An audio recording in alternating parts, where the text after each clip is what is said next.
Ouais. Mais là, c'est pas une première édition, c'est une première édition pour moi. Ouais, pour nous, mais c'est la cinquième, je crois. Ouais. Eh bien, écoutez, messieurs, dames, vous allez pouvoir participer à cette conférence, vous aussi, si vous le voulez. Il n'y a pas de souci, vous pouvez lever vos mains, poser vos questions à nos différents invités qui sont présents ici. Je crois qu'il y a une thématique quand même, puisque ça va être une table ronde sur les réseaux sociaux. Création sur les réseaux sociaux. Ce qui est très intéressant, parce que nous avons, on a un youtubeur quand même, un influenceur gastronomique qui est avec vous. J'aime pas ce mot. Un vidéaste. Moi, j'aime Non, bien. créateur de contenu, si tu Créateur veux. de contenu, Parce voilà. qu'on je crée du contenu. Influenceur, c'est trop galvaudé, ça veut trop rien dire. Et je vends pas des codes promo pour des pommades pour le cul à Dubaï. Dommage. Donc, c'est dommage. Bah, pourtant, Ça moi, va. parce que c'est ici, moi. Mais non, non, en fait, je tique toujours un peu, je t'emmènerai pas avec ça. Non, non. Parce qu'on a une communauté, des gens qui nous suivent, on a de facto peut-être une action d'influence. Ouais. En revanche, aujourd'hui, pour le grand public et ce qui est véhiculé dans les médias traditionnels, pour pas dire les vieux médias, c'est la casquette influenceur. Moi, elle me plaît pas. C'est pas mon métier. Je ne fais pas ça dans le but je ne monétise pas mon influence. Moi, je fais du contenu. Tu n'es pas un homme sandwich. Non, c'est ça. Moi, je fais des vidéos, où j'écris des livres, je fais des recettes et j'essaie de faire de la vulgarisation, de donner du contenu, de le produire correctement. De fait, des marques financent une partie de mon contenu, ils payent mon loyer, basiquement. On ne peut pas faire autrement. Non, voilà, ça marche comme ça. Mais je fais pas ça dans le but de travailler avec des marques. Donc l'action d'influence, pour moi, elle est vraiment... elle est pas sale, hein. Elle existe. Ouais, c'est pas un truc, c'est pas un qualificatif qui correspond à mon Alors, temps. attention, parce que c'est pas du tout péjoratif. Non, C'est non, juste, moi je dis que c'est péjoratif, mais... Et du coup, comment tu te définis? Non, mais je dis que, en fait, c'est très bizarre, parce que, ouais, on a plein de casquettes, si tu veux, tu vois, c'est un peu la même chose. Moi, j'ai commencé à écrire des livres, et puis après, je me suis fait botter. Auteur. Oui, je suis chef et auteur culinaire, chef, et je fais des vidéos sur Internet, voilà, je dois dire ça comme ça. Mais influenceur, c'est vraiment un truc qui dans l'oreille de certaines personnes, et malheureusement trop de monde, je veux dire, est trop connoté négativement. Ouais. Et en plus, moi, quand je fais des partenariats, j'ai même pas de code promo, donc je suis vraiment une fraude, quoi. Vidéaste, je dis bien. Ouais, vidéaste, parce qu'il fait des vidéos aussi, bien sûr. Mais j'ai même pas mon CAP cuisine, moi. Moi, c'est des gens qui écrivent des recettes, je connais même pas leur nom, hein. Tu me dégoûtes. Bien sûr. Tu me dégoûtes. La colère, tes gars. Mais tu sais quoi? C'est quand même un plaisir de t'avoir ici, vraiment. Très heureux. Donc voilà, gastronomique avec nous. Brigitte, toi, tu as un parfait exemple parce que toi, tu viens quand même de la comédie. Donc, tu es comédienne à la base. Tu es comédienne de doublage. Tu viens vraiment du monde de la comédie, du monde du cinéma, de la série, du dessin animé, du doublage.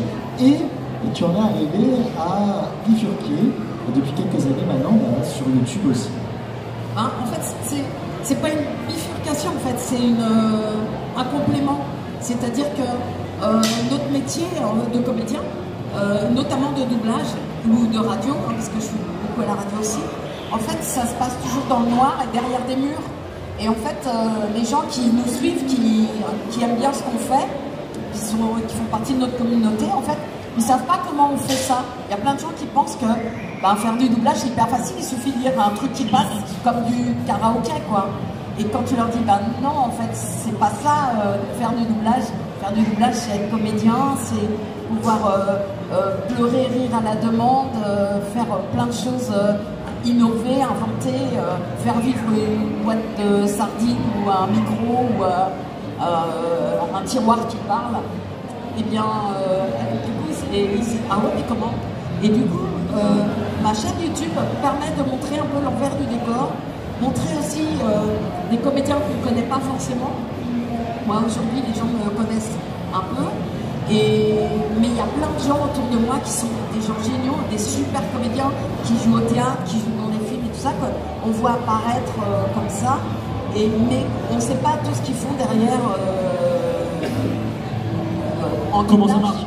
Ouais. Et du coup, ça me permet d'avoir cette vitrine-là, de montrer un petit peu. Est-ce que ça t'arrive de donner des cours, vraiment de donner des cours de théâtre, d'être dans une compagnie, d'avoir des élèves à tes côtés alors, est-ce que ça t'arrive? Ouais. Est-ce que ça va t'arriver? Est-ce que c'est quelque chose qui t'intéresse? Alors, quand j'étais plus jeune, je donnais des cours de théâtre, en effet. J'en ai donné pas mal. Et après, j'ai trop travaillé, j'avais plus le temps, parce que ça prend beaucoup de temps, en fait, d'enseigner. Mais j'adore cette passation de savoir. En revanche, je fais, parfois on m'appelle pour faire des stages pour enseigner aux comédiens, uniquement aux comédiens, d'accord, comment on fait du doublage. Parce qu'en fait, on peut être un super comédien de théâtre ou de cinéma et pas automatique, pas savoir se doubler. Par exemple, lorsqu'on tourne un film, quand il y a un avion qui passe, souvent le réalisateur il fait c'est pas grave, la prise elle est géniale.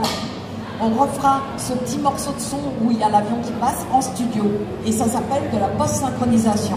C'est exactement la même chose que du doublage, mais ça se fait après le film. Tu te doubles toi-même en fait. Et donc tu te doubles toi-même. Et en fait, il y a plein de gens qui n'arrivent pas à le faire parce que c'est extrêmement technique.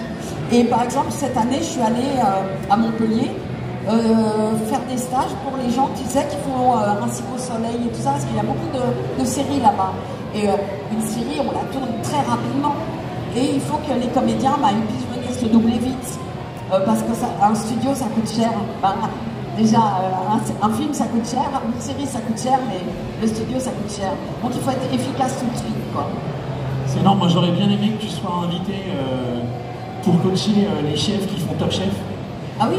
Depuis quelques années, ils font du voice-over, tu sais, ils commentent, ils sont sur un fond un peu flou, ils sont comme ça, ils commencent leur phrase, et puis ensuite on met leur voix sur les gars qui cuisinent, quoi. Et c'est l'horreur. Oui, c'est l'horreur. Et en fait, ils lisent vraiment, ils sont pas à l'aise, tu l'entends. Et je pense qu'ils sont pas du tout accompagnés. Et c'est très drôle parce qu'un mec comme Etchebest, tu sais, il projette beaucoup, et puis dès qu'il fait son truc juste sa voix, tu te dis oh là là là là là. Et puis il y a un truc qui est difficile, tu vois. Quand tu es comédien, tu joues un personnage. Et t'es ancré dans le personnage et tu le joues. Tu fais pas attention aux caméras, tu t'en fous. Tu joues ton personnage.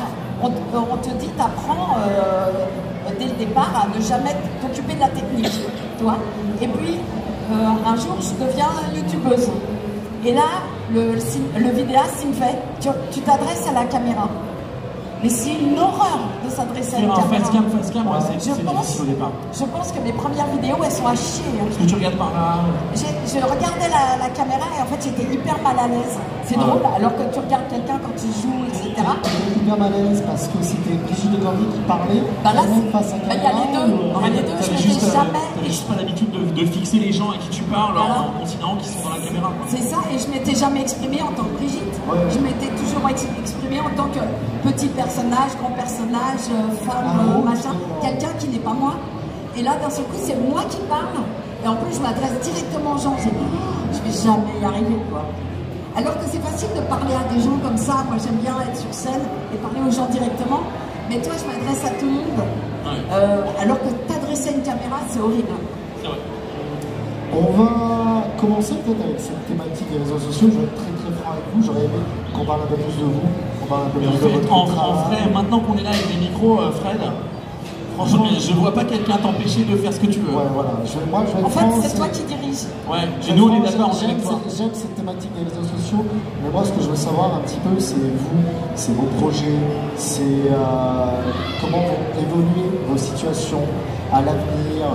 Toi, ce qui est très intéressant, c'est ce match entre la cuisine, les réseaux, YouTube et autres livres aussi. Je trouve ça très intéressant.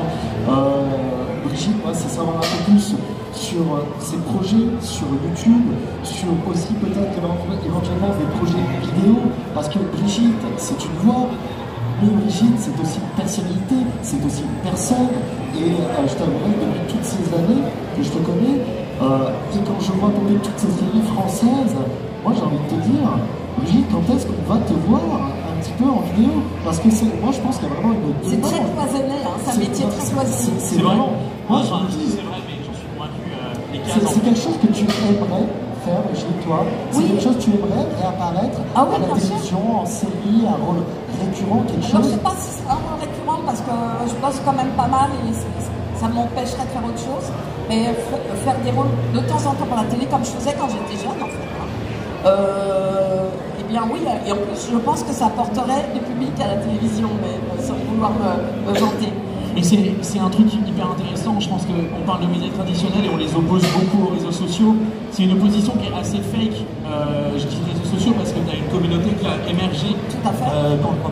Je pense que tu avais conscience que les gens te suivaient, puis tu lances ta chaîne YouTube, ça explose. Puis il y a l'essor des conventions aussi, parce qu'il y a 15 ans, il n'y en avait pas autant. Et du coup, on peut plus te voir, on te voit plus, on t'entend plus, on comprend plus ton taf. Tout ça avec l'essor de la nostalgie de la pop culture, que tu accompagnes, puisque tu l'as accompagné par ta voix depuis toujours.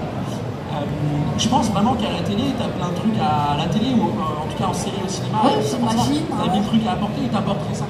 L'opposition médias traditionnelle réseaux sociaux fait que moi je suis encore trop souvent interviewé par exemple. Il y a pas longtemps on a fait France Inter. Oui, tout à fait. Et j'étais hyper heureux de voir que le gars il avait mon âge, qu'il connaissait mon travail, et que peut-être l'année d'avant avec tu sais pas, j'ai été interviewé 1 heure par Antoine Decaune et ça a été un grand moment pour moi et une grande déception.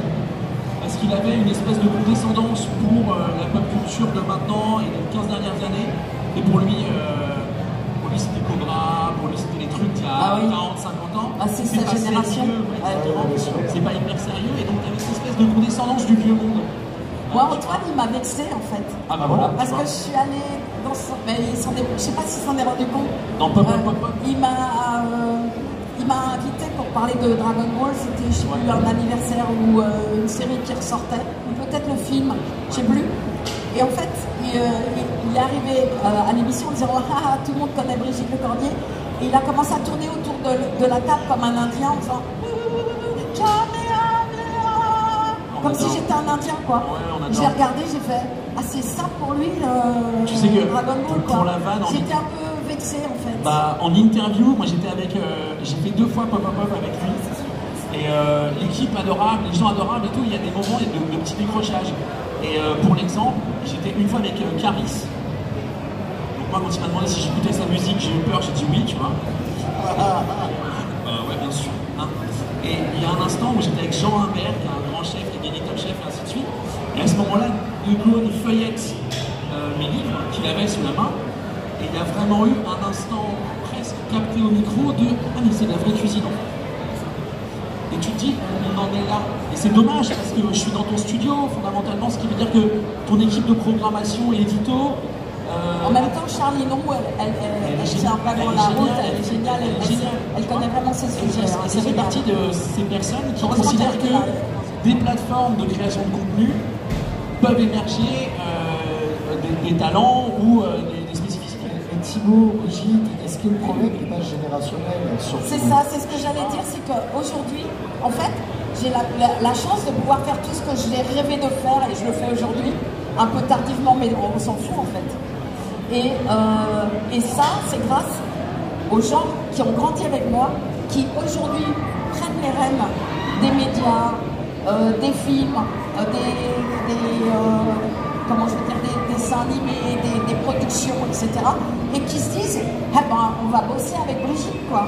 Et aujourd'hui, effectivement, je travaille énormément avec les gens que j'ai fait grandir. Et quel bonheur pour moi, t'imagines, pour un comédien, c'est dingue.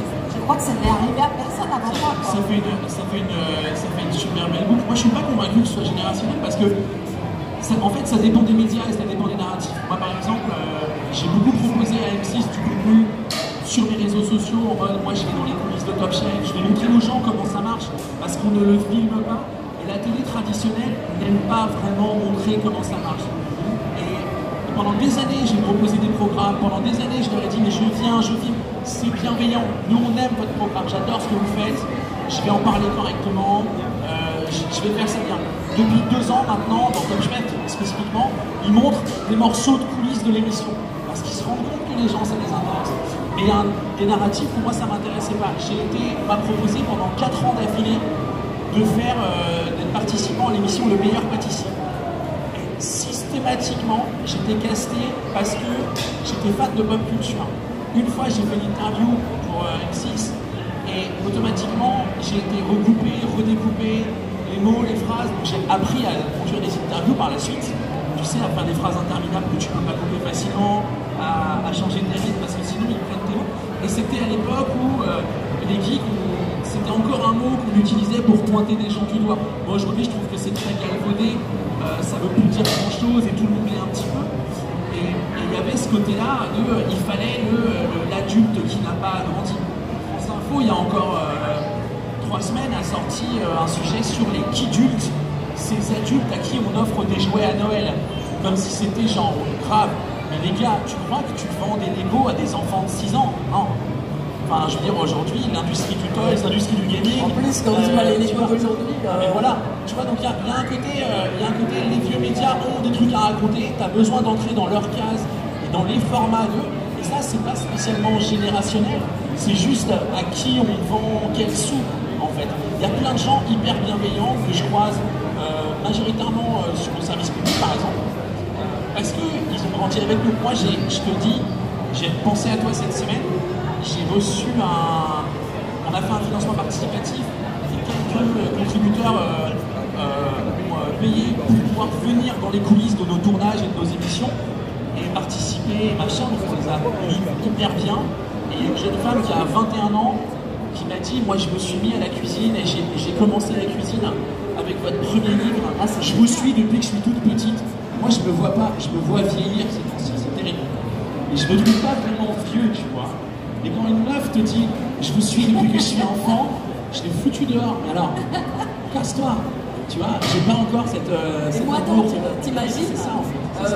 Au début, j'ai commencé, t'es la meilleure nounou. Toi, c'était mignon. Puis après, oh, j'aimerais bien que tu sois ma maman. Puis après, oh, ben, maintenant, j'aimerais bien que tu sois ma grand-mère. Et en fait, effectivement, tu vois pas le temps passer. Et en même temps, ils grandissent avec nous et bientôt. En même temps, c'est toujours bienveillant. C'est vrai, c'est tout. Non, mais ça toujours. Et du coup, il y a cette espèce d'évolution. Moi, quand j'ai commencé il y a 10 ans, j'étais autodidacte, amateur, et même si je passais 10 heures en cuisine à bosser pour me sentir légitime de faire ce que je faisais, des fois, je rencontrais des chefs que je rêvais de rencontrer. Certains avaient beaucoup de bienveillance en se disant putain, c'est la future jeunesse de notre métier, il faut les aider. D'autres étaient très condescendants en mode mais c'est pas très sérieux ce que vous faites. Et 10 ans plus tard, je vais sur des festivals de food, je rencontre des chefs qui viennent me voir en me disant il y a mes petits apprentis là, ils aimeraient bien que vous veniez faire une photo avec eux. Et tu te dis putain c'est cool, on a cassé cette barrière, maintenant on entre dans un certain naturel pour les gens et on est dans leur présent, quoi. Ce qui veut dire que ces gens-là, s'ils sont amenés à créer, s'ils sont amenés à développer des projets, quelque part ils nous amènent avec eux. C'est pour ça que tu vois, le côté générationnel, je pense que c'est pour la télé et les médias traditionnels, il y a surtout une histoire de régie publicitaire. Si on doit être très haineux, qu'est-ce qu'on doit raconter et à qui on doit vendre. Oui, c'est vrai, mais aussi il y a quand même des barrières encore, tu vois, par exemple, moi évidemment je suis la youtubeuse dans mon métier, mais je suis une youtubeuse qui n'a pas l'âge d'une youtubeuse par exemple. Eh bien du coup on ne me demandera pas ou on ne me sponsorisera pas de la même façon qu'on va sponsoriser un jeune comédien ou une jeune comédienne qui, toi on n'ira pas les chercher pour ça, tu vois. Et il y a quand même des barrières qui existent encore. C'est assez étrange parce que là, c'est un petit peu un délit de faciès quand même. Absolument. Parce que, mais même dans mon métier. Hein. Quand on a une connotation, tu vois, Brigitte, après c'est peut-être parce que moi je te connais, peut-être que tu te connais, Brigitte. Quand on voit Brigitte Lecordier, je vois pas une personne qui a un certain âge, je vois une personne qui représente un segment de la pop culture, je vois une personne qui a fait grandir des quadras comme moi, tu vois, mais qui a fait aussi découvrir des séries à des beaucoup plus jeunes, des gens qui pourraient être mes gosses et autres. Et du coup, je sais pas, ce délit de faciès-là, pour moi, pas pour vous, pas pour ma communauté. En fait, on est, toi, moi, les gens qui viennent me voir à ma table, ils me disent tu, toi, on est égaux, quoi, tu vois ce que je veux dire? C'est que vous pouvez vous approcher, hein, monsieur. Oui, en fait, n'hésitez surtout pas.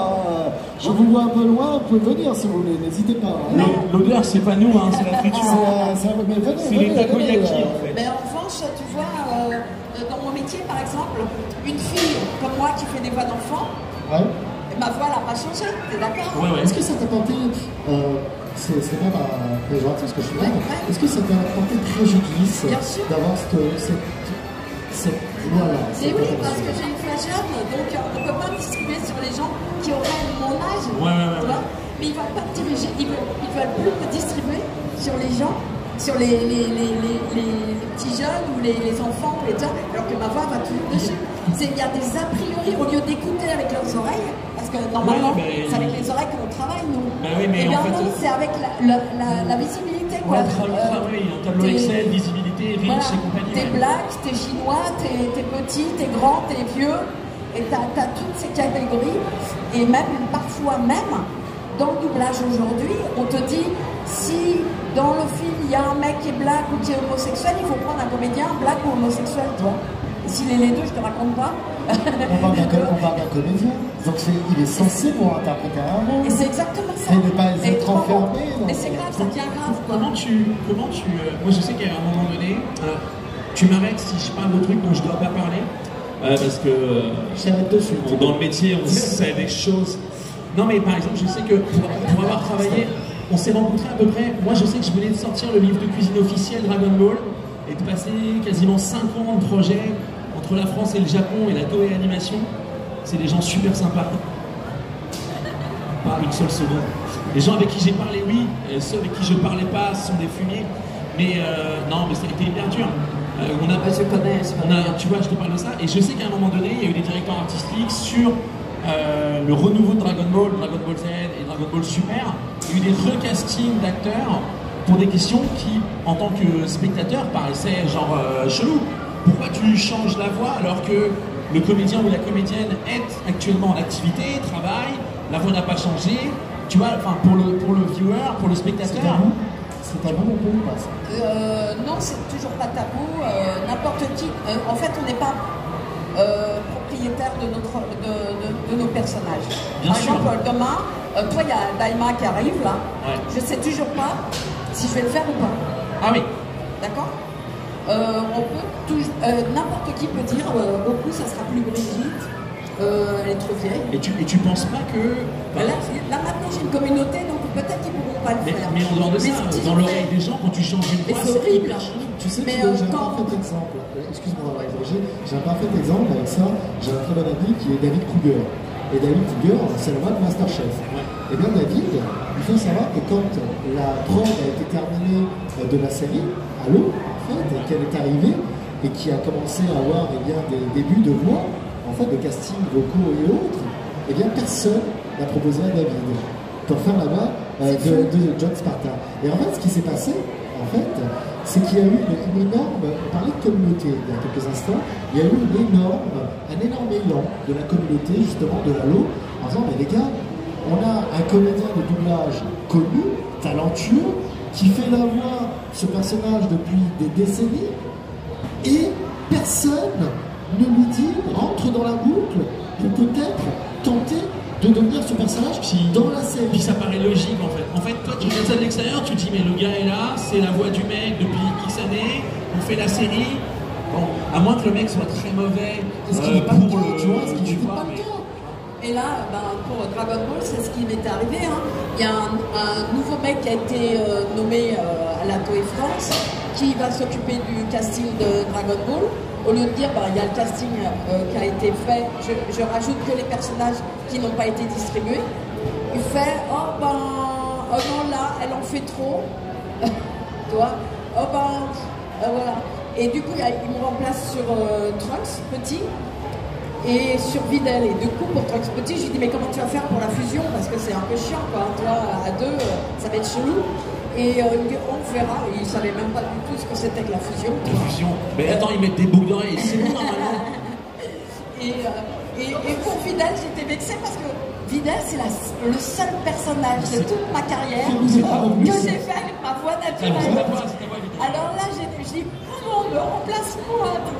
Mais bon, il n'avait pas percuté à ça. Enfin, et du coup, j'étais vraiment triste. Hein, vraiment, ça faisait 30 ans que j'accompagnais ces personnages, que je les avais fait vivre, etc.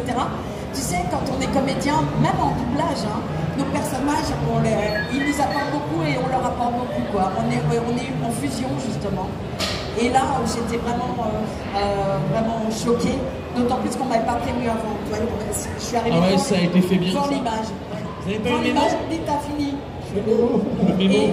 Et le mec, je lui dis, mais les gens, les spectateurs, ils vont être hyper déçus. Il fait, les spectateurs, les mecs qui viennent le matin déguisés là devant la Toei, je te jure. Je lui dis, mais quel respect pour ton public et pour les gens qui te font manger. Et puis il me dit, moi j'aime bien laisser ma trace. Alors, T'as je lui dis, laissé une tache au fond d'un slip en fait. voilà. Et je lui ai dit, bah écoute, je pense que c'est une trace de caca. Et puis voilà, on ne s'est plus jamais parlé. Ce mec a disparu d'ailleurs. Ouais, je sais, ouais. De la Toé. Mais il a fait beaucoup de mal. Enfin, moi, il m'a fait beaucoup de mal. Il a disparu. À moi de délice. Je pense qu'il a fait du mal aussi à la communauté parce que c'est vrai que Petit Trunks, bon ben voilà, c'est des petits Trunks quoi. Merde. Ça n'a peut-être rien à voir puisque ça avait un autre aspect, c'était un autre impact. Mais oui, c'est vrai qu'à chaque fois que je pense à ces changements de moi, il y a un exemple concret qui revient toujours, c'est Friends. Qui était sûr que t'allais parler de Friends. Ah oui, c'est les dernières saisons, on parle de Marc Lessard. Et ça, bien sûr, qui fait aussi. Emmanuel Curtil, tout ça, bien entendu.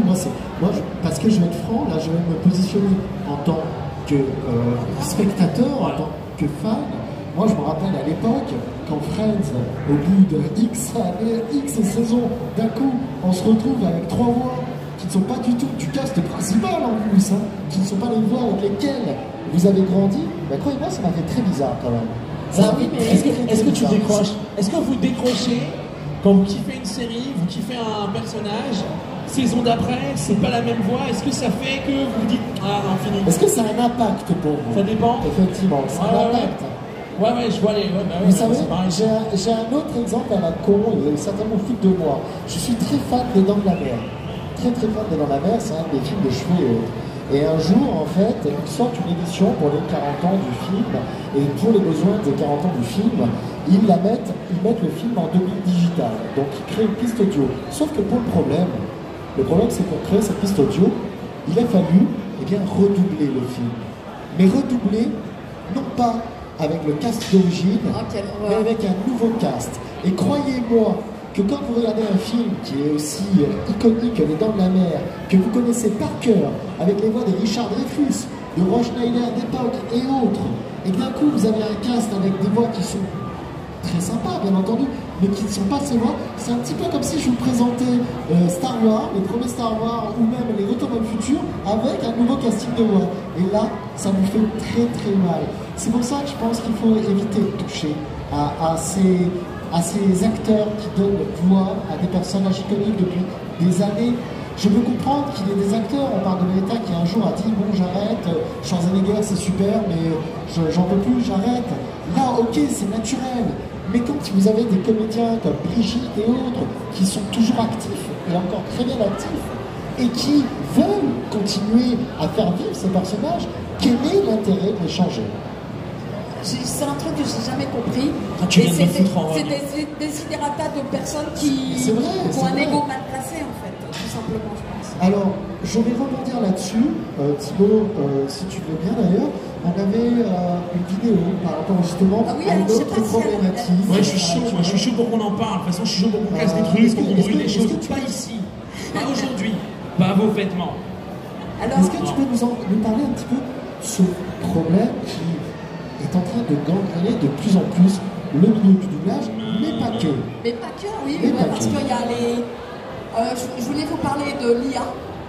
Et effectivement, on est tous en danger, nous, comédiens de doublage, mais pas que. Hein. C'est-à-dire que les traducteurs, les adaptateurs, les gens qui font du dessin, il y a un jeune vidéaste qui a fait un dessin animé que en IA pour montrer que c'est possible, etc. En fait, on peut utiliser l'IA pour tout. Alors, c'est chouette quand c'est un outil, mais c'est pas chouette quand c'est pour remplacer des gens et des artistes notamment. C'est-à-dire que, évidemment, il y a des gens sur Internet qui ont pris ma voix pour me faire chanter des génériques ou des trucs comme ça. On a vu ça avec Johnny Hallyday, tout ça.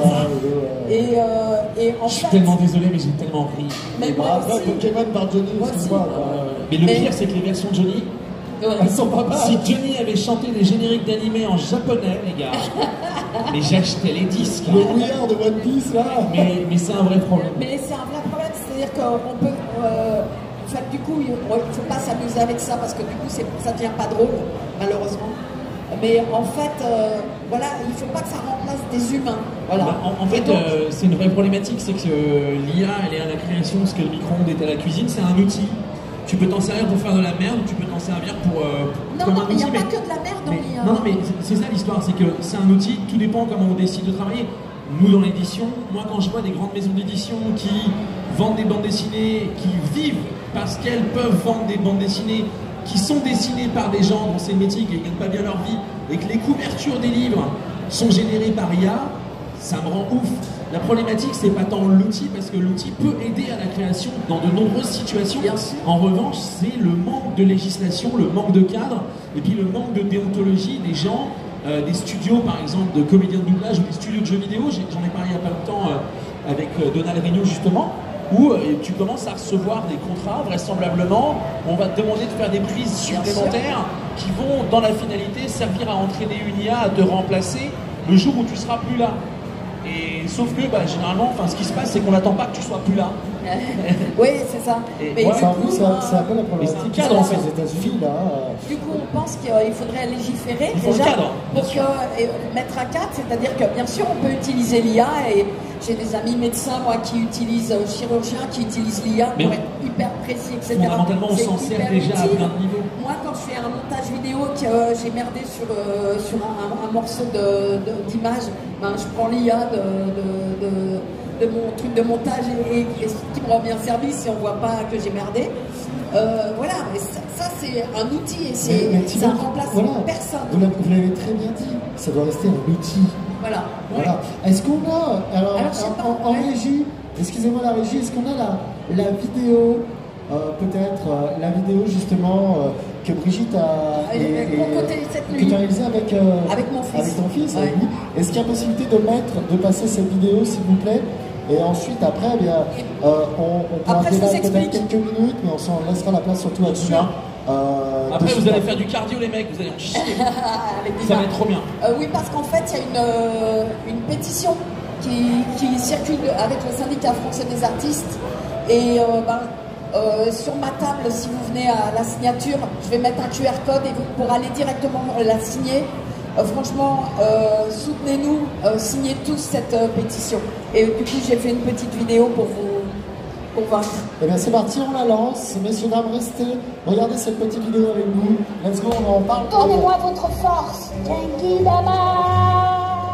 Vous ne voulez pas trouver la tête d'un petit frère, d'une petite sœur sur un film pour adultes, vous faire voler votre voix pour extorquer de l'argent à vos proches, laisser une voix de synthèse raconter des histoires pour endormir vos enfants ou remplacer un humain dans leur dessin animé préféré?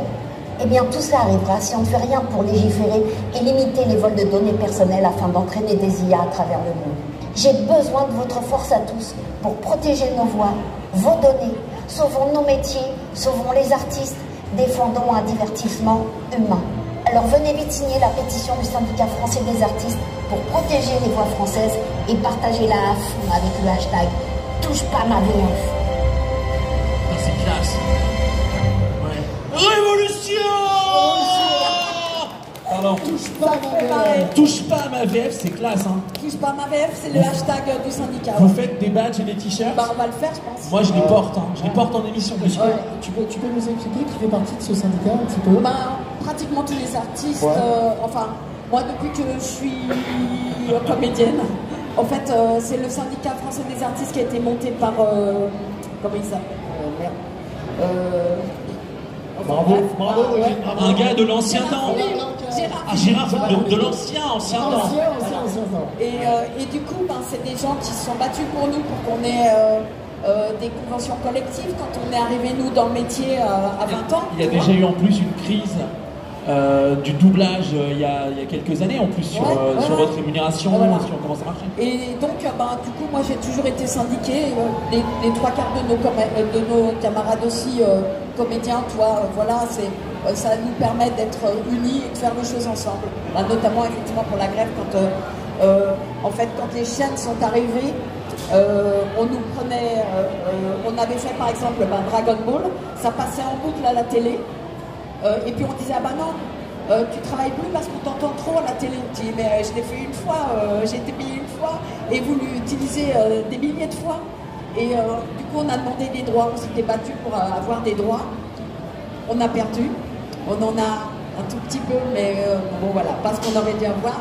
Mais on a eu quand même une reconnaissance de notre métier. Et puis voilà, et ça sert à ça un syndicat, et c'est bien. Regarde les Américains, ils ont réussi à légiférer. Les plateformes, là, ouais. Voilà.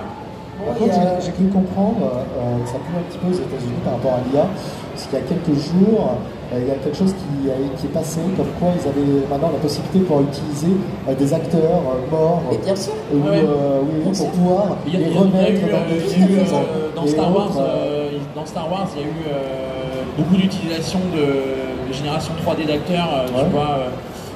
Je crois que c'est Peter Cushing, le Moff Tarkin par exemple, et puis même comment dire, Leia jeune, générée machin, et maintenant qu'elle est morte, c'est vrai qu'ils ont le droit pour son visage et sa voix. Oui, mais tu t'imagines. Après c'est contractualisé, donc je sais pas si c'est fait. Enfin, si tu vois, c'est entre guillemets fait dans le dos des ayants droit patrimoniaux. Je pense là dans un premier temps, oui. Et surtout, il y avait une autre problématique aussi, j'en parlais souvent avec des comédiens de doublage en scène, c'est qu'il y a aussi la possibilité, d'ici quelques années, voire quelques mois, que les films en VF soient redoublés par les voix originales américaines, mais en française. Bah oui, bien sûr. C'est l'intonation des voix américaines, mais qui parlent français. Ça n'a aucun putain de sens, hein, mais... Ça n'a aucun sens parce qu'en fait, on ne parle pas de la même façon. C'est bien notre problème quand on fait des doublages. C'est qu'on peut pas, on n'appuie pas aux mêmes endroits. La localisation. Et toi, par exemple, je travaille beaucoup avec une fille qui s'appelle Cassie Chase aujourd'hui, qui est un peu la Brigitte Lecordier d'aujourd'hui. Et en fait, elle est américaine. Et elle parle super bien français. Et elle double les petits garçons. Et en fait, sur une série, elle faisait version anglaise, version française. Et le réalisateur voulait absolument qu'elle parle exactement comme en anglais. Et elle disait, mais je peux pas. Il me manque des mots. On risque pas parler. Et on parle pas, on fait pas la fin des phrases en français, tu vois.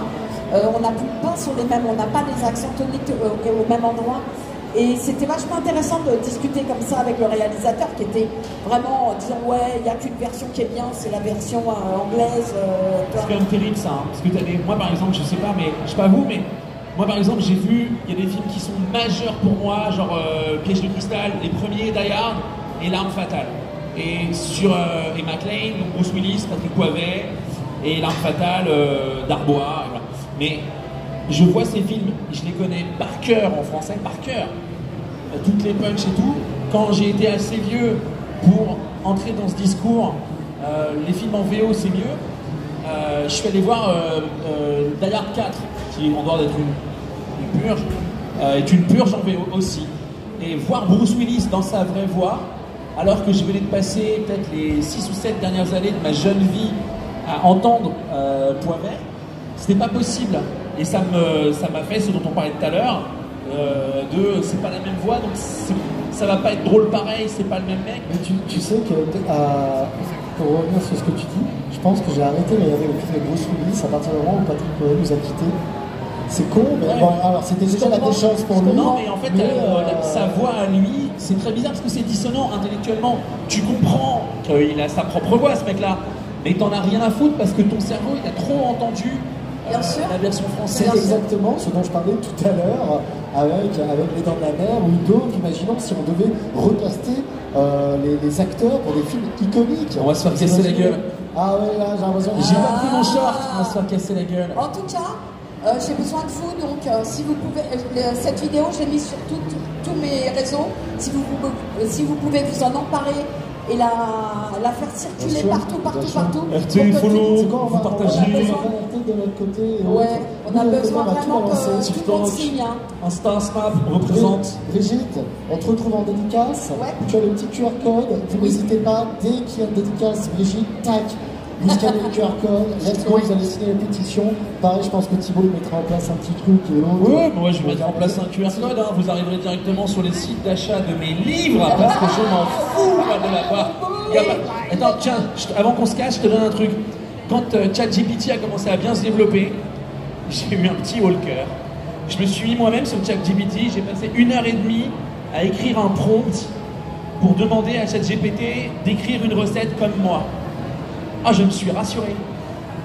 Ah, il a galéré et il m'a fait une réponse du genre « Cela ne me paraît pas possible de reproduire le style de l'auteur Thibaut Villanova. » Je dis « Et je check quand même tous les 3 mois.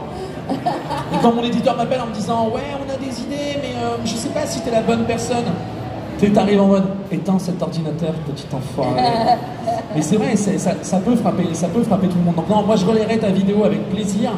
Et puis, envoie-moi le badge Touche pas ma VF.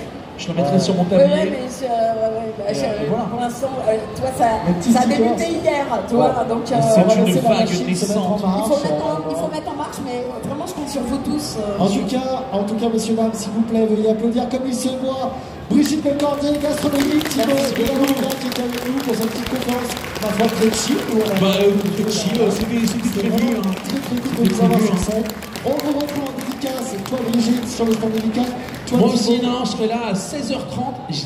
Habituellement, je suis dispo toute la journée pour vous.